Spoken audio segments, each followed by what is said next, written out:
25,000 नौकरियों की बात की थी।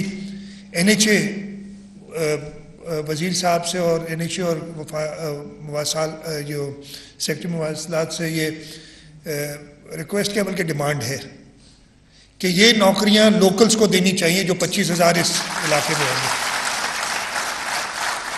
हमें खदशात हमेशा रहे हैं, अब हमें भाईचारे की तरफ जाना चाहिए। तो ये नौकरियां आपको लोकल्स को देनी चाहिए जो हैदराबाद से लेकर सक्खर तक इस रोड पे काम होगा, उस पे सब एम्प्लॉयमेंट लोकल्स की होनी चाहिए।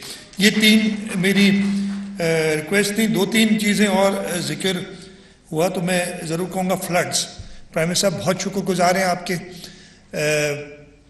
अगेन पिछली हुकूमत के जिक्र नहीं करूँगा, 2020 में भी एक तो आया था फ्लड हमारे पास, आपको याद होगा, जो ख़ास तौर पे लेफ्ट बैंक वाले दोस्त हैं। उस वक्त कैसे फेडरल गवर्नमेंट ने हमें ट्रीट किया। इस वक्त फेडरल गवर्नमेंट, प्राइम मिनिस्टर साहब ने मुत्तहद, मेरे ख्याल है, मैं तो गिनती भी भूल गया हूँ, 9-10 के करीब विजिट्स उन्होंने अपने बावजूद इसके कि जो मसरूफियात थी वो आए। आज भी मैंने प्राइम मिनिस्टर साहब से रिक्वेस्ट की है कि अभी तक, जैसे कि मौलाना राशिद महमूद साहब ने भी जिक्र किया कि लोग टेंट्स में रह रहे हैं, हम अभी भी टेंट्स दे रहे हैं लोगों को, हम अभी भी उनको ड्राई राशंस दे रहे हैं।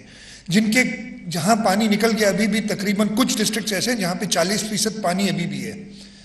ओवरऑल तो हमने 80-85% इवैक्यूएट कर लिया पानी, लेकिन कुछ डिस्ट्रिक्ट्स में अभी भी 40-50% पानी है।